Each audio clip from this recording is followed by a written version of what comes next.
পবিত্র একটা মন, পবিত্র একটা নফস দিয়ে আল্লাহ প্রতিটি মানুষকে পৃথিবীতে পাঠান। একটি মানুষও অপবিত্র মন নিয়ে পৃথিবীতে আসে না। সমস্ত মানব সন্তান পবিত্র মন নিয়ে পৃথিবীতে আসে। শুধুমাত্র বর্তমান বিশ্বের খ্রিস্টানদের বিশ্বাস, এদের আকীদা বিশ্বাস হলো যে সর্বপ্রথম মানুষ আদম ছিলেন সর্বপ্রথম পাপিষ্ঠ। এই পাপিষ্ঠ আদমের বংশে যত মানুষ জন্মগ্রহণ করে, সমস্ত মানুষ পাপিষ্ঠ অবস্থায়, জন্মগতভাবে পাপিষ্ঠ অবস্থায় অপবিত্র মন নিয়ে জন্মগ্রহণ করে। বুঝে থাকলে বলুন তো, এটা মুসলমানি মতবাদ না খ্রিস্টানি মতবাদ? আদমও পাপিষ্ঠ নয়, আদমের বংশে জন্মগ্রহণকারী কোনো আদম সন্তানও জন্মগত পাপিষ্ঠ নয়। আদম নিজেও পাপিষ্ঠ নন, আদমের বংশে জন্মগ্রহণকারী কোনো মানুষও জন্মগতভাবে পাপিষ্ঠ নয়। এবারের দলিলটুকুও শুনুন। আল্লাহ পাক রব্বুল আলামিন পবিত্র কোরআনের এক আয়াতে বলেন, وَإِذِ ابْتَلَى إِبْرَاهِيمَ رَبُّهُ بِكَلِمَاتٍ فَأَتَمَّهُنَّ قَالَ إِنِّي جَاعِلُكَ لِلنَّاسِ إِمَامًا قَالَ وَمِنْ ذُرِّيَّتِي قَالَ لَا يَنَالُ عَهْدِ الظَّالِمِينَ। এর অর্থ হলো, আল্লাহ বলেন, স্মরণ করো তখনকার ঘটনা যখন ইব্রাহিম আলাইহিস সালামকে আল্লাহ কতগুলি কঠিন পরীক্ষা নিচ্ছিলেন। সবগুলি পরীক্ষায় যখন ইব্রাহিম পাশ করছিলেন, তখন আল্লাহ ইব্রাহিমকে বলেছিলেন, আমি আপনাকে মানুষের জন্য ইমাম বানাবো। কার জন্য কি বানাবেন? মানুষের জন্য ইমাম বানাবো। মুফাসসিরিনে কেরাম লেখেন, দুই শ্রেণীর মানুষ মানুষের ইমাম হওয়ার যোগ্য। প্রথম শ্রেণীর ইমাম হলেন নবীগণ, দ্বিতীয় শ্রেণীর ইমাম হলেন আলেমগণ। যারা নবীও নয়, আলেমও নয়, তারা মানুষের ইমাম হওয়ার যোগ্য নয়। এই আয়াতের ব্যাখ্যায় মুফাসসিরিনে কেরাম তাফসীরের কিতাবে পরিষ্কার করে লিখেছেন, আল্লাহ যে ইব্রাহিম আলাইহিস সালামকে বলেছিলেন, আমি আপনাকে মানুষের জন্য ইমাম বানাবো, এই ইমামের ব্যাখ্যায় লিখেছেন, দুই শ্রেণীর মানুষ মানুষের ইমাম হতে পারেন। প্রথম শ্রেণীর ইমাম হন নবীগণ, আর দ্বিতীয় শ্রেণীর ইমাম হন আলেমগণ। যারা নবীও নয়, আলেমও নয়, তারা মানুষের ইমাম হওয়ার যোগ্য নয়। বুঝে থাকলে এবার একটু দয়া করে বলুন তো, আল্লাহ যে ইব্রাহিম আলাইহিস সালামকে মানুষের ইমাম বানাবেন বলেছিলেন, এটা কি দ্বিতীয় শ্রেণীর ইমাম না প্রথম শ্রেণীর ইমাম? প্রথম শ্রেণীর ইমাম কারা? নবীগণ। সারমর্ম দাঁড়ালো, আল্লাহ বললেন, আমি আপনাকে নবী বানাবো। যখন আল্লাহ ইব্রাহিম আলাইহিস সালামকে বললেন, আমি আপনাকে নবী বানাবো, তখন ইব্রাহিম বললেন, আমার সন্তানদেরকেও নবী বানান, আমার পরবর্তী প্রজন্মকেও নবী বানান। আল্লাহ পাক রব্বুল আলামিন জবাবে বলেন, হ্যাঁ, আপনার পরবর্তী প্রজন্মদেরকে নবী বানাবো, বিনা শর্তে নয়। আপনার পরবর্তী প্রজন্মদের মধ্যে যারা বেগুনাহ থাকবে, যারা পবিত্র আত্মার অধিকারী থাকবে, শুধু তাদেরকেই নবী বানাবো। আপনার পরবর্তী প্রজন্মের মধ্যে যারা গুনায় লিপ্ত হবে, আত্মা কোনো না কোনো দিন নিজের আত্মাটাকে অপবিত্র করে ফেলবে, এদেরকে আমি নবী বানাবো না। কারণ আমি আল্লাহর স্থায়ী বিধান হলো, যারা গুনাহ করে না তাদেরকেই নবী বানাই, যারা অতীত জীবনে কোনো দিন গুনাহ করেনি তাদেরকেই আমি নবী বানাই, আর যাদেরকে নবী বানাই তারা ভবিষ্যৎ জীবনেও কোনো দিন গুনাহ করে না। কথা পরিষ্কার? কি পরিষ্কার? আল্লাহ এমন ওই সমস্ত মানুষকে নবী বানান যারা অতীতেরও গুনাহগার নন, ভবিষ্যতেরও গুনাহগার নন, যাদের আত্মা অতীতেও অপবিত্র ছিল না, ভবিষ্যতেও অপবিত্র হয় না, শুধুমাত্র তাদেরকেই আল্লাহ নবী বানান।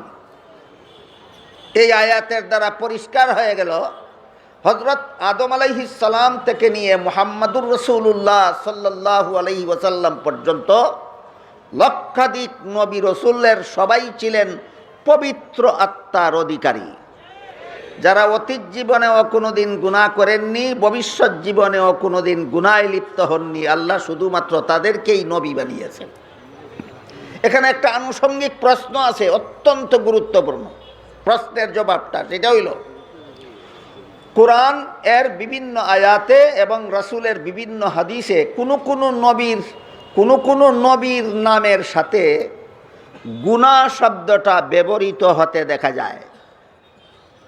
কোনো নবীর নামের সাথে গুনাহ অর্থবোধক শব্দটা ব্যবহৃত হতে দেখা যায়। এইগুলি আহলে সুন্নাত ওয়াল জামাতের মতাদর্শে এইগুলি বিচ্ছিন্ন ঘটনা।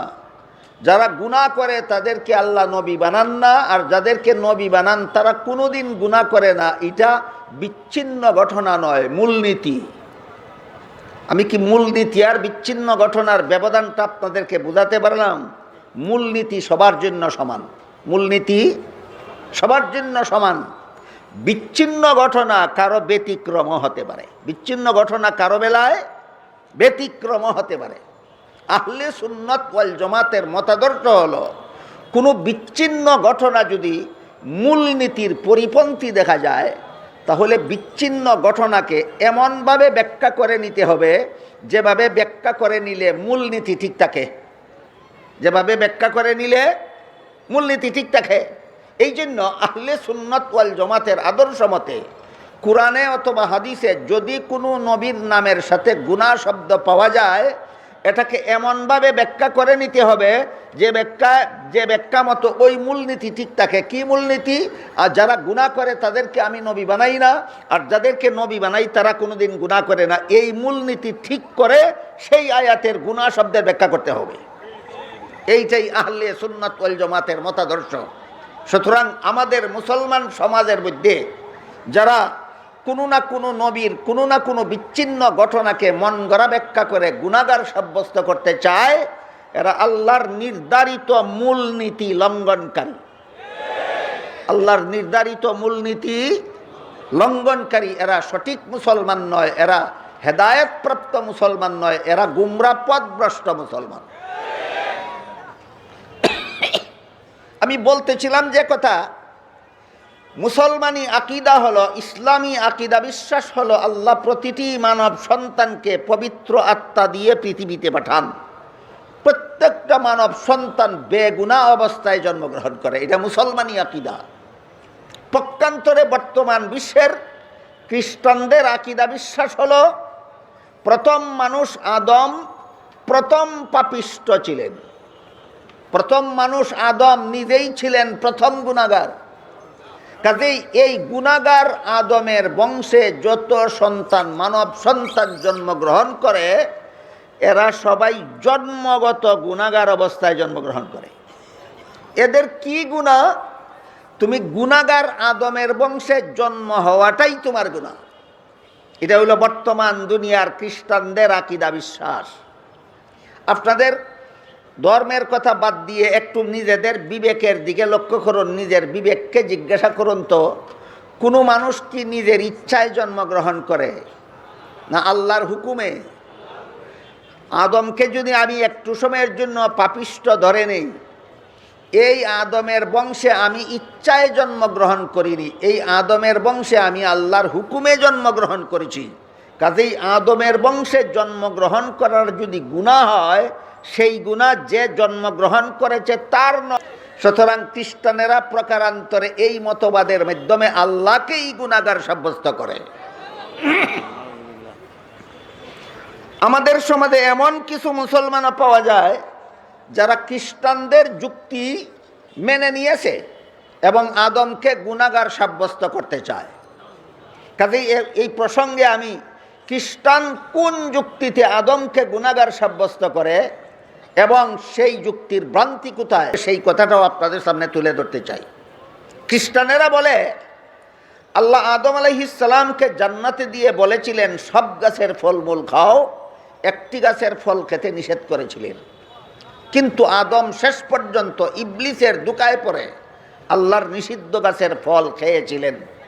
এইটুকু ঘটনা তো কোরআনেও আছে, হাদিসেও আছে। খ্রিস্টানেরা বলে আল্লাহর আদেশ নিষেধ লঙ্ঘন করার নামই তো গুনাহ। কাজী আদম যেহেতু আল্লাহর নিষেধ লঙ্ঘন করেছেন, সুতরাং এটা আদমের সুস্পষ্ট গুনাহ, যার কোনো ব্যাখ্যা বিশ্লেষণের দরকার নাই।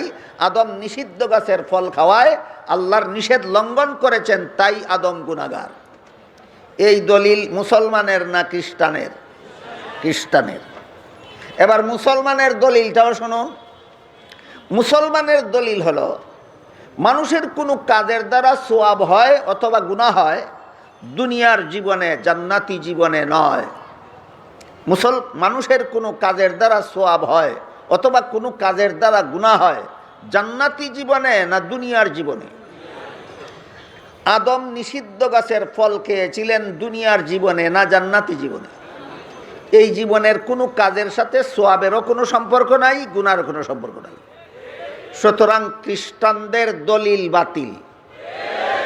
যে সমস্ত নামদারি মুসলমানেরা খ্রিস্টানদের দলিলকে অবলম্বন করে নবীগণকে গুনাহগার সাব্যস্ত করতে চায়, এরা ইচ্ছায় অনিচ্ছায় খ্রিস্টানের দালাল। আমার কথা বুঝে থাকলে বলুন তো, মানুষের কোনো কাজের দ্বারা গুনাহ হয় দুনিয়ার জান্নাতি জীবনে না দুনিয়ার জীবনে? আদম নিষিদ্ধ গাছের ফল খেয়েছিলেন দুনিয়ার জীবনে না জান্নাতি জীবনে? এ জীবনের কোনো কাজের সাথে যেমন সওয়াবের কোনো সম্পর্ক নাই, তেমনিভাবে জান্নাতি জীবনের কোনো কাজের সাথে গুনারও কোনো সম্পর্ক নাই। খ্রিস্টানদের দলিলের দ্বিতীয় ভ্রান্তি, যে সমস্ত মুসলমানেরা খ্রিস্টানদের দলিল অবলম্বন করে নিয়েছে তাদের এই ভ্রান্তিগুলি বোঝা দরকার। খ্রিস্টানদের দলিলের দ্বিতীয় ভ্রান্তি, দুনিয়ার জীবনেও কোনো মানুষ যদি জেনে শুনে আল্লাহর বিধান লঙ্ঘন করে তাহলে গুনাহ হয়, ভুলে গিয়ে আল্লাহর বিধান লঙ্ঘন করলে দুনিয়াতেও গুনাহ হয় না। এর জ্বলন্ত উদাহরণ, বাস্তব উদাহরণ, রোজাদারকে রমজান মাসের দিনের বেলায় আল্লাহ খানা পিনা করতে নিষেধ করেছেন, কিন্তু কোনো রোজাদার যদি নিজের রোজার কথা ভুলে গিয়ে খানা পিনা করে ফেলে, আপনাদের কারো জানা থাকলে বলুন গুনাহ হয়? কেন গুনাহ হইল না? আল্লাহর নিষেধ তো লঙ্ঘন হইল, গুনাহ হইল না কেন? ভুলে গিয়েছে। আল্লাহ আদম সম্পর্কেও বলেন নাসিয়া আদম, আদম ভুলে গিয়েছে। সুতরাং খ্রিস্টানদের আদম আলাইহিস সালামকে পাপিষ্ঠ সাব্যস্ত করার দলিল মন গড়া, ভ্রান্ত। মুসলমান সমাজে এই সমস্ত দলিলের নামে কুযুক্তির দ্বারা যে সমস্ত মুসলমান নবী রাসূলদেরকে গুনাহগার সাব্যস্ত করে, এরা খ্রিস্টানের দালালি করে, ইচ্ছায় হোক অনিচ্ছায় হোক। এই সমস্ত খ্রিস্টানদের দালালদের মধ্যে বর্তমান বিশ্বের একটা নব্য খ্রিস্টানের দালালের নাম মৌলানা সাদ সাহেব। এই খ্রিস্টানেরা বাংলাদেশের মুসলমানদেরকে খ্রিস্টান বানাবার জন্য যত বই পুস্তক প্রচার করে বেড়াচ্ছে, এর মধ্যে একটা বইয়ের নাম কোরআনের আলোকে বেহেশতে যাওয়ার পথ। কত চমৎকার নাম! এই কোরআনের আলোকে বেহেশতে যাওয়ার পথ বইয়ে খ্রিস্টানেরা লিখেছে, প্রথম মানুষ আদম, প্রথম পাপিষ্ট। এই পাপিষ্ট আদমের বংশে যত সন্তান জন্মগ্রহণ করে সবগুলি আদম সন্তান জন্মগত পাপিষ্ট, একটার আত্মাও পবিত্র নয়। এটা মুসলমানি আকিদা না খ্রিস্টানি আকিদা? এবার শুনুন তো, মুসলমানি আকিদা শিক্ষা দিয়ে মুহাম্মদুর রাসূলুল্লাহ কি বলেন? হাদিস শরীফে রাসূল করিম সাল্লাল্লাহু আলাইহি ওয়াসাল্লাম বলেন, কুল্লু মাউলুদিন ইউলাদু আলাল ফিতরাতি ওয়া আবাওয়াহু ইউহাব্বিদানিহি ওয়া ইউনাসসিরানিহি ওয়া ইউমাজ্জিতানিহি। প্রতিটি আদম সন্তান পবিত্র আত্মা নিয়ে জন্মগ্রহণ করে। প্রতিটি আদম সন্তান কেমন আত্মা নিয়ে জন্মগ্রহণ করে? পবিত্র আত্মা নিয়ে জন্মগ্রহণ করে। তারপরে তার পরিবেশ তাকে অপবিত্রতার পথে টেনে নিয়ে যায়। এটা মুসলমানি আকিদা। এই দুই ধর্মের দুইটা মৌলিক আকিদার কথা আমরা স্মরণ রাখি। খ্রিস্টানদের ধর্মের, বর্তমান বিশ্বের খ্রিস্টানদের ধর্মের মৌলিক আকিদা হলো, প্রথম মানুষ আদম, প্রথম পাপিষ্ট। এই পাপিষ্ট আদমের বংশে যত সন্তান জন্মগ্রহণ করে সবগুলি মানুষের আত্মা জন্মগত পাপিষ্ট, সবগুলি অপবিত্র আত্মা নিয়ে পৃথিবীতে আগমন করে। এর বিপরীতে, সম্পূর্ণ এর বিপরীতে মুসলমানি আকিদা বিশ্বাস হলো আদম তো দূরের কথা, কোনো নবীর আত্মা কোনোদিন অপবিত্র হয় না। কারণ আল্লাহ পরিষ্কার ভাষায় কোরআনে বলে দিয়েছেন যে গুনাহ করে তাকে আমি নবী বানাই না, আর যাকে নবী বানাই তিনি কোনোদিন গুনাহ করেন না। এর দ্বারা পরিষ্কার হয়ে গেল সমস্ত নবী রসুল আজীবন বেগুনাহ। যেমনভাবে সমস্ত নবী রসুল অতীত জীবনেরও বেগুনাহ, ভবিষ্যৎ জীবনেরও বেগুনাহ, তেমনিভাবে এই আদম আলাইহিস সালামের বংশে যত আদম সন্তান জন্মগ্রহণ করে, সমস্ত আদম সন্তান জন্মের সময় বেগুনাহ থাকে। জন্মের সময় প্রতিটি মানব সন্তানের আত্মা থাকে পবিত্র। এতক্ষণের কথা বুঝে থাকলে একটু দয়া করে বলুন তো, কোনো মানুষের সন্তান কি দুনিয়াতে অপবিত্র আত্মা নিয়ে জন্মগ্রহণ করে? একটি আদম সন্তানও নয়। হিন্দুদের ঘরে যত সন্তান জন্মগ্রহণ করে পবিত্র আত্মা নিয়ে জন্মগ্রহণ করে, বৌদ্ধদের ঘরে যত সন্তান জন্মগ্রহণ করে পবিত্র আত্মা নিয়ে জন্মগ্রহণ করে, ইহুদিদের ঘরে যত মানব সন্তান জন্মগ্রহণ করে পবিত্র আত্মা নিয়ে জন্মগ্রহণ করে, খ্রিস্টানদের ঘরে যে সমস্ত মানব সন্তান জন্মগ্রহণ করে পবিত্র আত্মা নিয়ে জন্মগ্রহণ করে। পরবর্তীতে তাদের মা বাবারা ভিন্ন পথে নিয়ে যায়, তাদের আত্মাকে কলুষিত করে ফেলে।